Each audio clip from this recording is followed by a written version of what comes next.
बल्कि विपक्ष को भी संदेश दिया कि तुम चाहे जो कर लो, जब तक ईवीएम मेरे पास है तुम मुझे नहीं हरा सकते, और ईवीएम के दम पे ही मैं 2024 का भी चुनाव जीत के आऊंगा। कि वो ये नहीं समझ पा रही कि 9.5 साल से एक व्यक्ति लगातार हमें मूर्ख बना रहा है कि ये सब कुछ ईवीएम का घोटाला है। अन्यथा बीजेपी, क्या मैंने बार बार इन शब्दों में कहा, फिर दोहराता हूं कि हर सीट पर एक मोदी और एक अमित शाह बिठा दो तब भी बीजेपी लोकसभा चुनाव में 40 सीटें नहीं जीत सकती।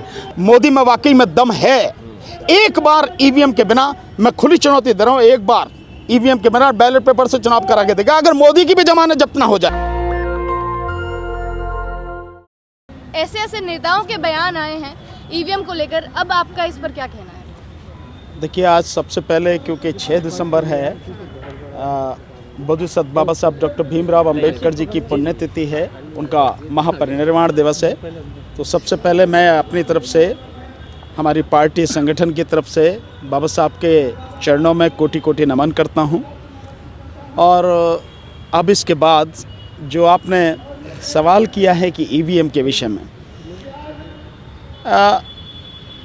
मुझे समझ नहीं आ रहा कि ये जो 5 राज्यों के चुनाव हुए हैं, इनका जो रिज़ल्ट आया है, इसमें मैं राजस्थान, मध्य प्रदेश, छत्तीसगढ़ की जनता को बधाई दूं कि उन्होंने देश के सबसे बेईमान, सबसे भ्रष्ट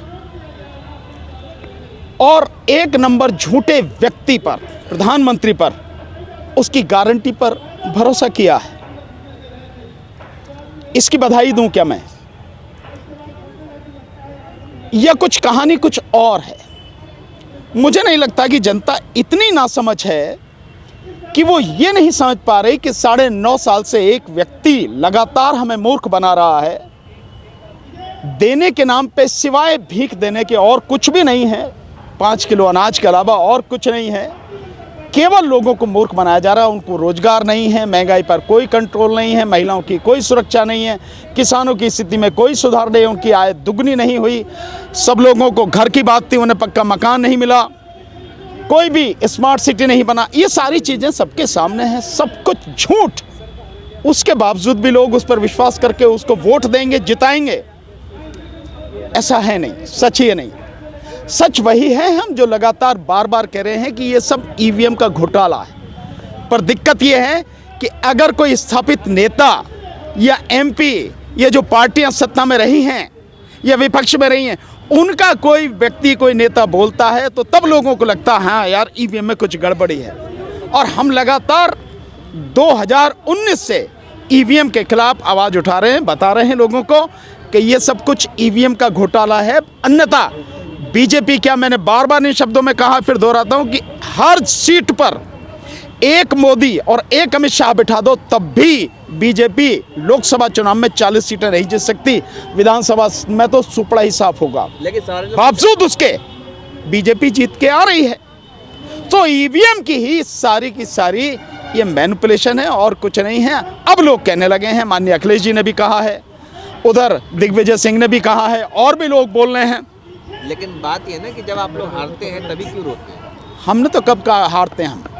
विपक्ष, वो बीजेपी के नेता तो यही कह रहे हैं ना। बीजेपी के नेता कह रहे होंगे, हमने तो ये बात इससे पहले भी कही थी। हमसे जब ये चुनाव पूछा, टाइम्स एक्सप्रेस वालों ने मेरे से ये चुनाव से पहले ये पूछा कि साहब वो तो कह रहे हैं कि भाई वो जीत जाएंगे।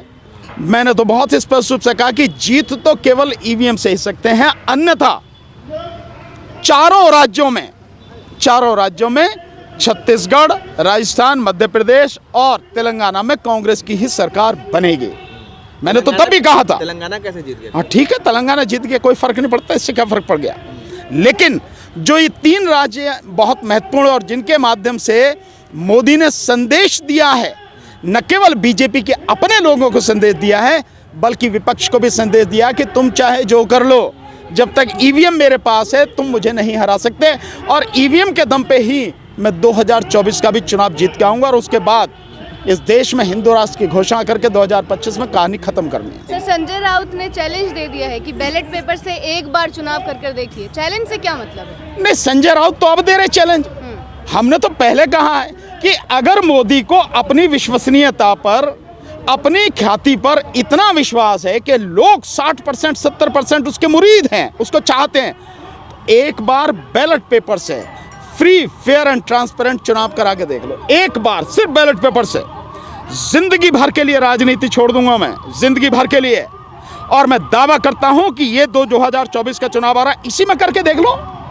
हम चुनौती दे रहे हैं मोदी को, हमने बार बार चुनौती दी है, फिर चुनौती दे रहे हैं कि अगर वाकई में तुम्हें जनता इतना पसंद करती है तो एक बार बैलेट पेपर से चुनाव कराओ, 2024 का चुनाव बैलेट पेपर से कराओ, और फिर जीत के आओ। मोदी को अपनी औकात पता ना लग जाए। मोदी ही नहीं, मोदी की भी जमानत जब्त हो जाएगी। ये स्थिति है आज की तारीख में। जनता में इतना गुस्सा है, जनता इतनी नाराज है, लेकिन ईवीएम से जीत रहे हैं। कह रहे भाई मोदी गारंटी है। नहीं, मोदी की गारंटी है कि मैं तुम्हारा बेड़ा गर्क कर दूंगा। मोदी की गारंटी है कि मैं इस देश का सत्यानाश कर दूंगा। मोदी की गारंटी है कि तुम कितना ही भी कुछ कर लो, मैं झूठ झूठ झूठ झूठ के अलावा कुछ नहीं बोलूंगा। मोदी की गारंटी है कि मैं कहूंगा कुछ, करूंगा कुछ नहीं। ये मोदी की गारंटी आप जो कह रहे हो ना, जो सर ने बतलाया है ना, पत्रकारों को पूछो। छत्तीसगढ़ से एक सामने आया सर, एक प्रत्याशी सामने आए, उन्होंने साफ साफ बोला कि उनके परिवार में 6 लोग हैं और उनका खुद का वोट भी था, लेकिन उनको ईवीएम में 0 वोट मिले। नहीं, कोई नई बात थोड़ी, हमने बहुत पहले कहा है। हमने लोकसभा के उदाहरण दिखाए, बागपत लोकसभा का उदाहरण दिखाया। सुभाष कश्यप वहाँ से कैंडिडेट थे, यानी कैंडिडेट उसके मान लो उसके बीबी ना दे, उसके बच्चे ना दे, भाई ना दे, माता पिता ना, कैंडिडेट तो देगा अपने आप को। उस कैंडिडेट की अपने ही बूथ पर वोट नहीं है। ये कोई नई बात नहीं है, ये एक बहुत ही गहरी साजिश है और ये लगातार होता है। ईवीएम के बिना मैं दावे के साथ कह रहा हूँ, मोदी की अगर औकात है, मोदी में वाकई में दम है, एक बार ईवीएम के बिना, मैं खुली चुनौती दे रहा हूँ, एक बार ईवीएम के बिना बैलेट पेपर से चुनाव करा के देगा, अगर मोदी की भी जमानत जब्त ना हो जाए। लेकिन सर कांग्रेस लेकर आई थी ना, क्या ईवीएम तो कांग्रेस ही लेकर आई थी ना। तो मुझे लगता है शायद कांग्रेस इसीलिए नहीं बोल रही, अन्यथा कांग्रेस को बोलना चाहिए था।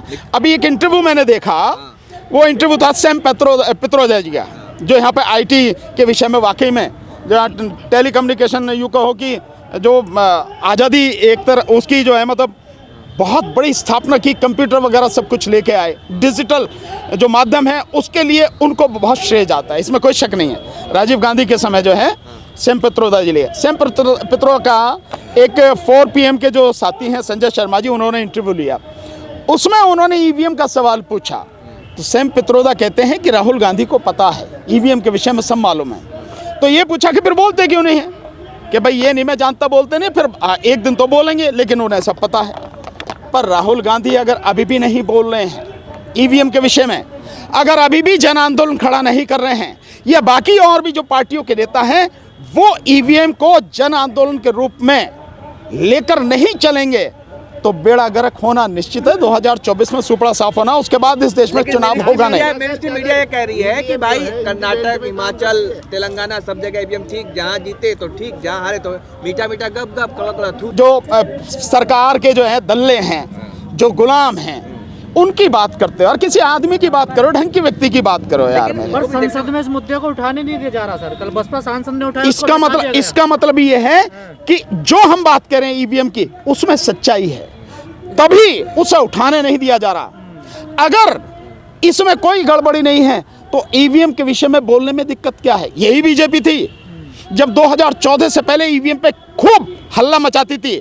240 पेजों की इनका जो एक एमपी है, उसने वो लिखी, किताब लिखी, डेमोक्रेसी एट रिस्क है, वो सारी मतलब कहाँ की सारी चीज़ें। अब उसमें जीत में आने के बाद में अब कोई भी सवाल नहीं उठाते।